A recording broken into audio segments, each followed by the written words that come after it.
जय भीम जय संविधान। दोस्तों, स्वागत है अपने इस चैनल बाबा साहेब की बातों में। डॉक्टर भीमराव आम्बेडकर, जिन्हें बाबा साहेब के नाम से भी जाना जाता है, उनका परिवार जो अब उनकी तीसरी और चौथी पीढ़ी में है, विभिन्न सामाजिक, राजनीतिक और शैक्षिक क्षेत्रों में सक्रिय है। आइए उनके परिवार की वर्तमान पीढ़ियों के बारे में विस्तार से जानें। तीसरी पीढ़ी, प्रकाश यशवंत आम्बेडकर, बाबा साहेब के पोते और यशवंत आम्बेडकर के सबसे बड़े पुत्र। प्रकाश आम्बेडकर एक प्रमुख राजनीतिज्ञ हैं। उन्होंने वंचित बहुजन आघाड़ी (वीबीए) नामक राजनीतिक दल की स्थापना की और महाराष्ट्र की राजनीति में सक्रिय भूमिका निभाई है। वो 2 बार लोकसभा और 1 बार राज्यसभा के सदस्य रह चुके हैं। साथ ही उन्होंने सामाजिक न्याय और दलित अधिकारों के लिए कई आंदोलनों का नेतृत्व किया है। आनंदराज यशवंत आम्बेडकर, यशवंत आम्बेडकर के दूसरे पुत्र आनंदराज ने इंजीनियरिंग की पढ़ाई की, लेकिन बाद में राजनीति में सक्रिय हो गए। उन्होंने रिपब्लिकन सेना नामक संगठन की स्थापना की, जो सामाजिक न्याय और दलित उत्थान के लिए कार्य करता है। उनके 2 पुत्र हैं, साहिल और अमन। रमा आनंदराव तेलतुंबड़े, बाबा साहेब की एकमात्र पोती और यशवंत आम्बेडकर की बेटी रमा ने प्रोफेसर आनंद तेलतुंबड़े से विवाह किया। आनंद एक प्रमुख विद्वान, लेखक और मानवाधिकार कार्यकर्ता है, जिन्होंने जाति व्यवस्था और सामाजिक न्याय पर व्यापक लेखन किया है।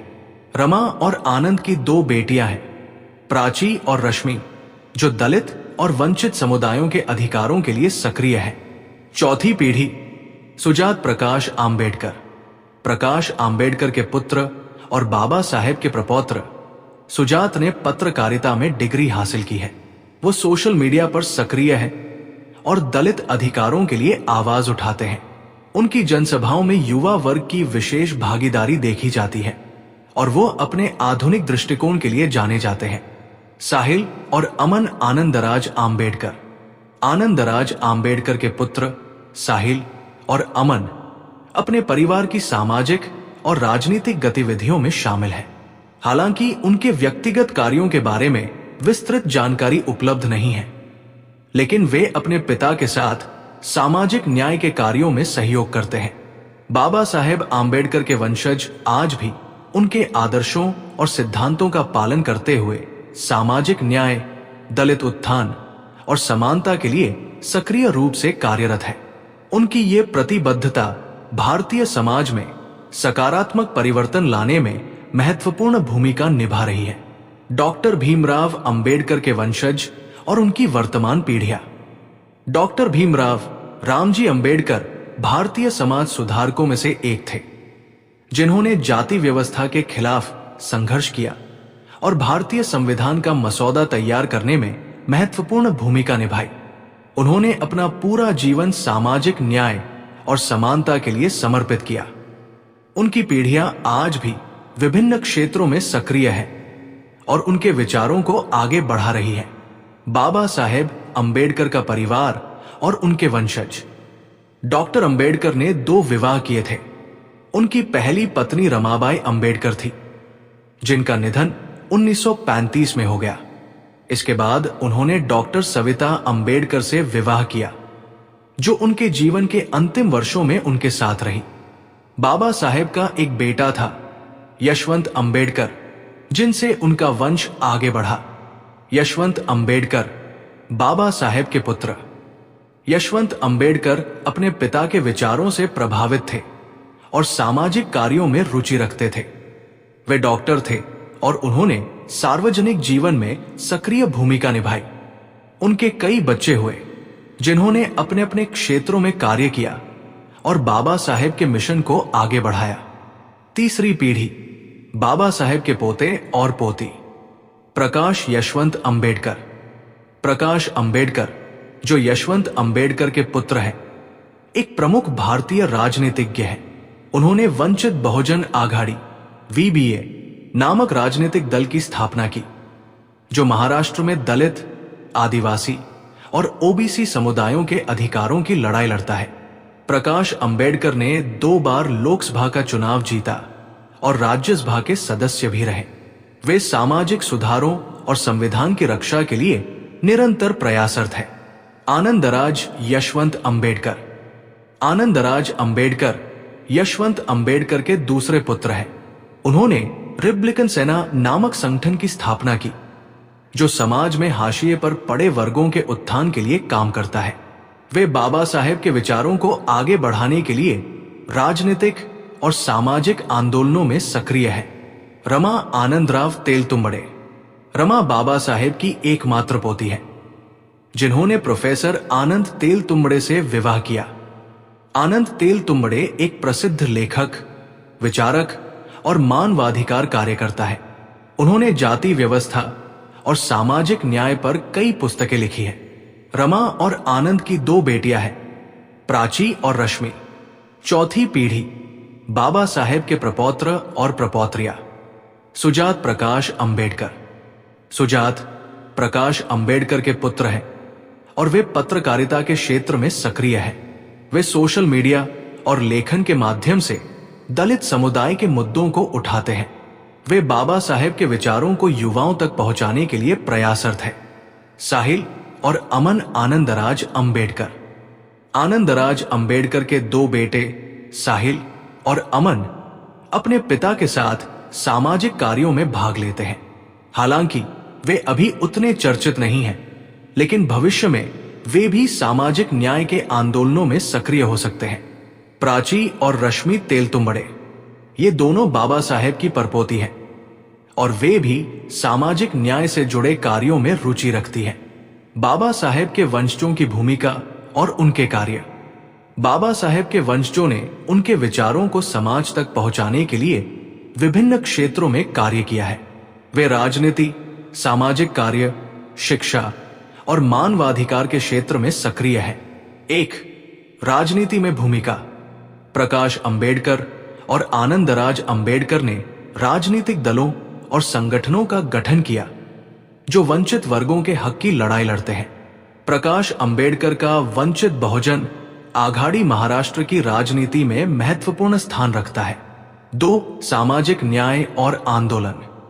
आनंदराज अंबेडकर का रिपब्लिकन सेना संगठन समाज में दलितों और पिछड़े वर्गों के अधिकारों के लिए काम करता है। 3. शिक्षा और बौद्धिक आंदोलन। रमा तेलतुंबड़े और उनके पति आनंद तेलतुंबड़े ने जाति और सामाजिक न्याय पर कई किताबें लिखी हैं, जो आज भी दलित आंदोलन के लिए महत्वपूर्ण है। बाबा साहेब अंबेडकर के विचारों की विरासत। बाबा साहेब अंबेडकर के वंशजों ने उनके विचारों को समाज में फैलाने का काम किया है, लेकिन उनके आंदोलन को आगे ले जाने की जिम्मेदारी सिर्फ उनके परिवार की नहीं, बल्कि पूरे समाज की है। बाबा साहेब का सपना था कि भारत में हर व्यक्ति को समानता और न्याय मिले। उनके विचार आज भी दलित, पिछड़े और वंचित समुदायों के लिए प्रेरणा स्रोत बने हुए हैं।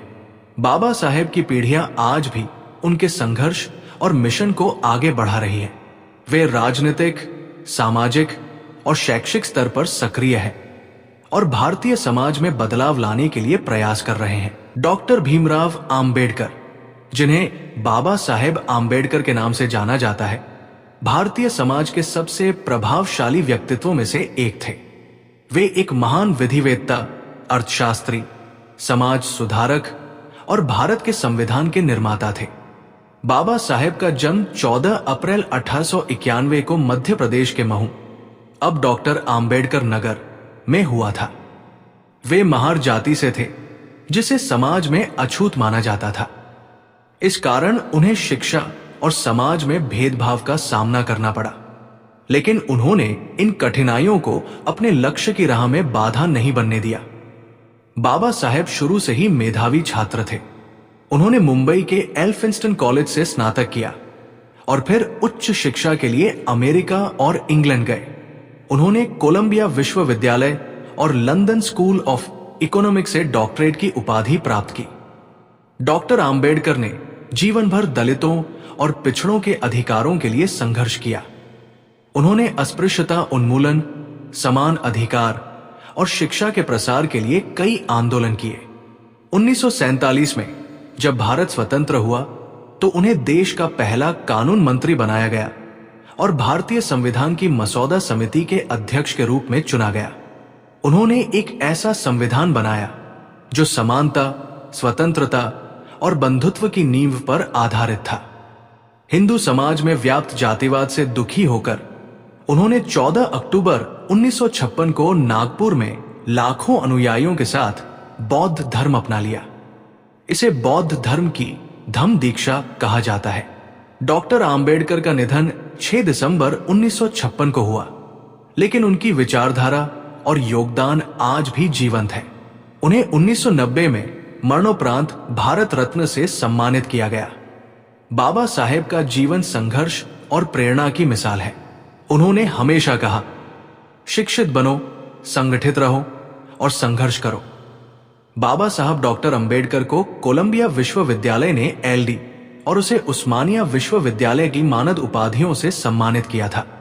अंबेडकर वैश्विक युवाओं के लिए प्रेरणा बन गए, क्योंकि उनके नाम के साथ BA, MA, MSc, PhD, barrister, DSc, D.Litt आदि कुल 26 उपाधियां जुड़ी हैं। डॉक्टर भीमराव अंबेडकर के पास 32 डिग्रियां थी। मुंबई विश्वविद्यालय से BA, कोलंबिया विश्वविद्यालय से MA, PhD और LLD, London school of economics से MSc और DSc, ग्रेज इनसे बैरिस्टरेट लॉ। वे कई यूरोपीय भाषाओं और संस्कृत समेत कुछ भारतीय भाषाओं के जानकार थे। उन्होंने पाली भाषा का शब्दकोश भी लिखा। वे दक्षिण एशिया के पहले व्यक्ति थे जिन्हें अर्थशास्त्र में PhD की डिग्री मिली थी। उन्होंने अपनी 8 साल की पढ़ाई को 2 साल में पूरा करने के लिए रोज 18 घंटे से ज्यादा पढ़ाई की थी। उनका नारा था, शिक्षित बनो, संगठित हो और संघर्ष करो। उनकी किताब वेटिंग फॉर अ वीजा को अमेरिका के कोलंबिया विश्वविद्यालय में पाठ्य पुस्तक के तौर पर पढ़ाया जाता है।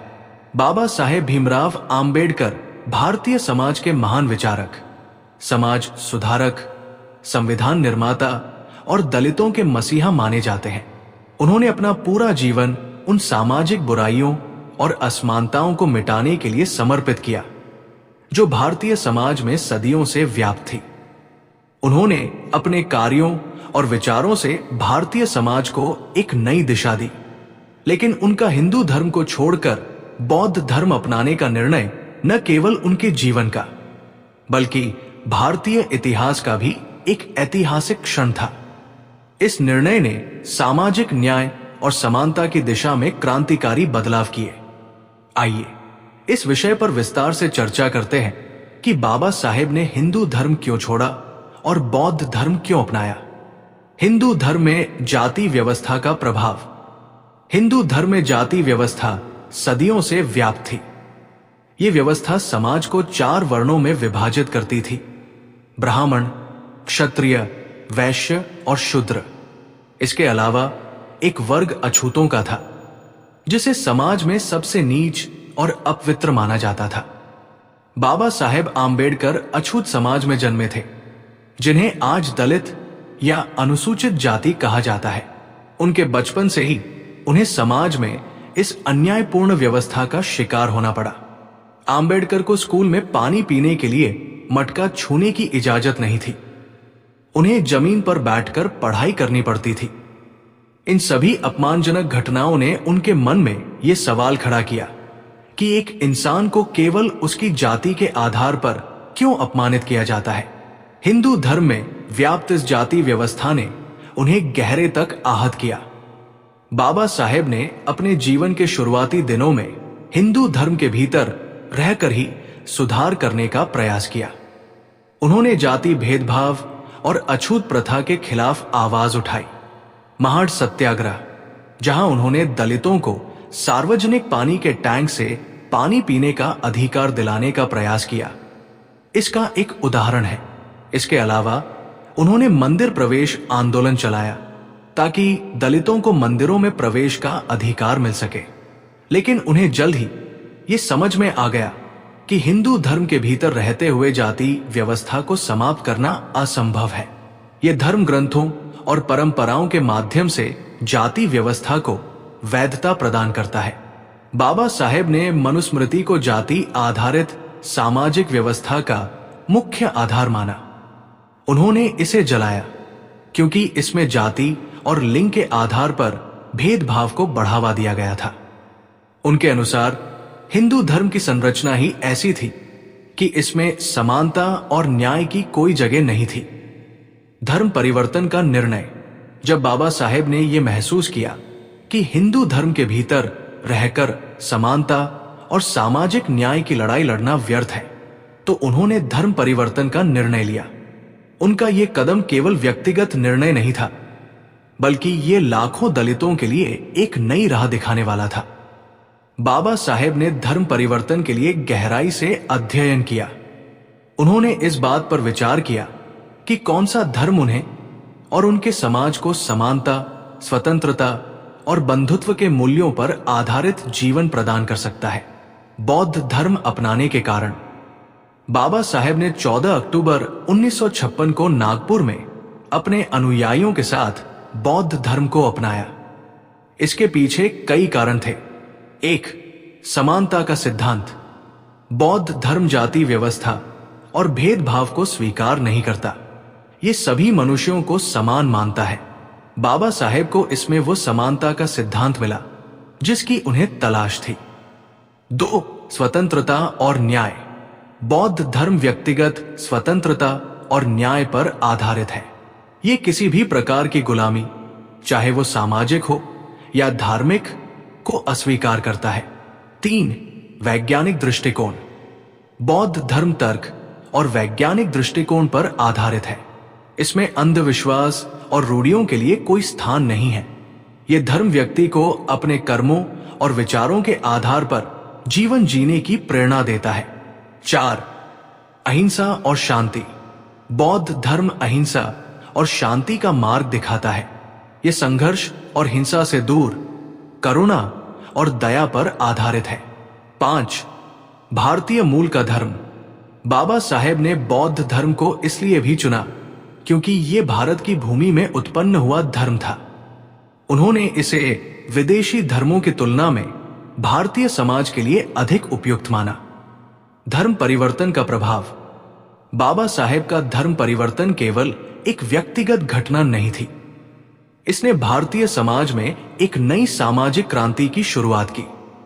लाखों दलितों ने बौद्ध धर्म को अपनाया और सामाजिक बराबरी के रास्ते पर चल पड़े।